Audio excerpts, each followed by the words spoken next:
Hello Barca fans! Here are the 11 biggest Barcelona stories from the last 24 hours. We'll talk about Flick defending the high line, Gavi's reintegration plan, Pedri explaining the tough win versus Athletic, and Marc Bernal's situation. We'll also cover Barca's search for a centre-back, election drama, Messi's latest milestone, and Lamine Yamal's message to Nico Williams at San Mamés. Let's get started! Number 11. Hansi Flick defends the high defensive line. Coolest, let's talk about one topic that keeps coming up around Barcelona this season. Hansi Flick's high defensive line. After Barca's 1-0 win over Athletic Club, Flick was again asked about the criticism of his tactics, and his response was very clear. He said, "People always talk about the high line, but that's not the problem. It doesn't matter how high we play or which defenders are on the pitch. What matters is how we press." And this is the key idea behind Flick's system. For him, the issue is not the defensive line itself. The real problem appears only when the team fails to press properly. When the press works, the high line allows Barcelona to compress the field, recover the ball quickly and keep the opponent under constant pressure. But if the press breaks down, the opponent suddenly gets space behind the defense. So, in Flick's philosophy, the high line isn't the weakness. The pressing is the real foundation of the system. Number 10. Barcelona support Gavi plus reintegration plan. Barcelona showed a really strong gesture of unity around Gavi this week. Before the game against Athletic Club, the team wore black armbands to honor the midfielder after the passing of his grandmother. Even though Gavi is still recovering from his knee injury, he traveled with the squad to Bilbao to support the team in person. And this is where Barcelona's plan becomes interesting. According to reports, the club is carefully working on reintegrating Gavi into the team environment. Even if he's not ready to play yet, Barca want him to feel fully involved with the squad again. That's why he joined the team for the trip to Bilbao and will also travel with them to England for the Champions League clash against Newcastle. The idea is simple. Bring Gavi back into the group step by step, under Hansi Flick's supervision, while he continues his recovery. Because inside the club they believe something very important. Gavi's presence in the dressing room matters just as much as what he does on the pitch. Number 9. Pedri explains why Barca struggled versus Athletic. Coolest, after the 1-0 win over Athletic Club, Pedri was very honest why the game was so difficult to Barcelona. According to him, there were two main reasons: fatigue and the atmosphere at San Mamés. Pedri admitted that the team simply didn't move the ball quickly enough and struggled to control the tempo of the match. He explained that Athletic pressed very aggressively at home, especially with their fans pushing them forward, which made it harder for Barcelona to build attacks the way they normally do. But Pedri also pointed out something important about the winning goal. He praised Lamine Yamal for the finish, saying the young star placed the ball perfectly where the goalkeeper had no chance. At the same time, Pedri highlighted the movement that created the moment, joking that he even told Yamal, "You're welcome for the assist."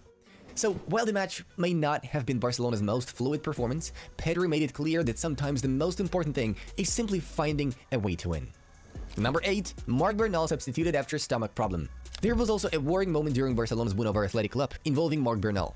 The young midfielder started the match but was unexpectedly substituted at halftime. According to reports, Bernal had been dealing with serious stomach problems during the game, which forced the coaching staff to take him off early. At the moment, it's still unclear how serious the issue is. Bernal is expected to undergo tests once the team returns to Barcelona. And this situation matters because Bernal has recently been playing an important role in the squad. With Frankie de Jong still sidelined through injury, the young midfielder has become one of the key options in the center of the pitch. So, Barcelona will now be hoping that the problem is only temporary and that Bernal can return to full fitness as soon as possible. Number 7. Barcelona searching for a new centre-back. Guys, Barcelona are already preparing for the summer transfer window, and one position has become a clear priority: a left-footed centre-back. Several names are currently on the club's shortlist. Aintr's Alessandro Bastoni remained the dream target, while Manchester City defender Nathan Ake is also admired by sporting director Deco. At the same time, Barcelona is exploring more affordable options. One of them is Bournemouth's Marcus Senesi, who could become a free agent this summer, making him an attractive low-cost opportunity. Another player Barca are monitoring is 19-year-old Croatian talent Luka Vučković. The defender is currently on loan at Hamburg from Tottenham, and reports suggest Barcelona have already made initial contact with his camp. However, his agent, Pines Javi, recently played down the speculation, saying the player is fully focused on his current club and that more clarity could come once his loan ends. For now, one thing is clear: Barcelona are actively looking to strengthen the heart of their defense ahead of next season. Number 6. Alvaro Cortez future at Barcelona in doubt. There is also some uncertainty surrounding the future of one of La Masia's defensive prospects, Alvaro Cortez.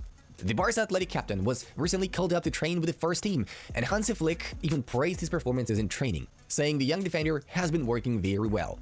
However, despite this positive feedback, Cortez's situation at the club remains unclear.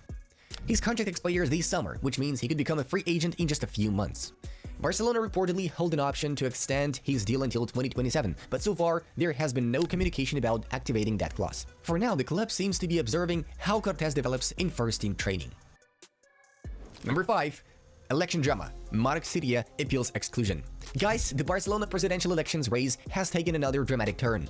Pro-candidate Marc Sirilla has refused to accept his exclusion from the election and has filed an official appeal. He submitted 2,844 signatures, but the club's election board invalidated 589 of them, leaving him just 90 signatures short of the required number. Sirilla now wants the appeals committee of the Catalan Football Federation to review the decision, arguing that many rejected ballots had only minor issues. And if his appeal succeeds, he's even demanding that the entire election campaign be restarted so he can compete with Joan Laporta and Victor Font on equal terms. Number 4. Laporta versus Victor Font clash over the Negreira case. The Negreira case has once again become a major topic in the Barcelona presidential election. This time, it sparked a heated exchange between Laporta and Victor Font. Font criticized the club's recent past while presenting his campaign vision, mentioning several controversies, including the Negreira case, the Neymar case, and Bartogate. Laporta responded sharply, demanding an apology and accusing Font of repeating what he called the worst smear campaign in Barcelona's history. Font, however, refused to back down. He insisted that the scandal has damaged the club's reputation and said the members deserve full transparency ahead of the March 15th election. So, with the vote approaching, the tension between the candidates continued to grow. Number 3. Laporta attacks refereeing after Real Madrid win. Joan Laporta has also reacted strongly to Real Madrid's latest win in La Liga. Madrid came from behind to beat Celta Vigo 2-1 thanks to a late goal from Federico Valverde. But according to Laporta, the goal should never have counted. The Barcelona ex-president claims the move started with a clear foul that the referee failed to call. Laporta didn't hold back, saying, "What happened with Real Madrid is totally normal for them. They won thanks to a refereeing mistake." He even added that if the same situation had involved Barcelona, the goal would likely have been disallowed. So, with Barcelona currently 4 points clear at the top of La Liga, the tension in the title race and between the two rivals is clearly starting to rise. Number 2. Lionel Messi scores his 899th career goal. Lionel Messi has reached yet another incredible milestone in his legendary career. The Argentine superstar scored the 899th goal of his professional career during Inter Miami's match against DC United. The goal was classic Messi. He timed his run perfectly, found himself one-on-one with the goalkeeper, and calmly lifted the ball with a dedicated chip into the far corner. A finish full of composure, the kind of moment we've seen from Messi countless times over the years. This goal also means that Messi is now just one step away from the historic 900-goal mark, another extraordinary achievement for one of the greatest players the game has ever seen. Number 1. Barcelona beat Athletic. Lamine Yamal sends a message to Nico Williams. Coolest, Barça have done the job at San Mamés. Barça beat Athletic 1-0 and moved 4 points clear at the top of La Liga ahead of Real Madrid.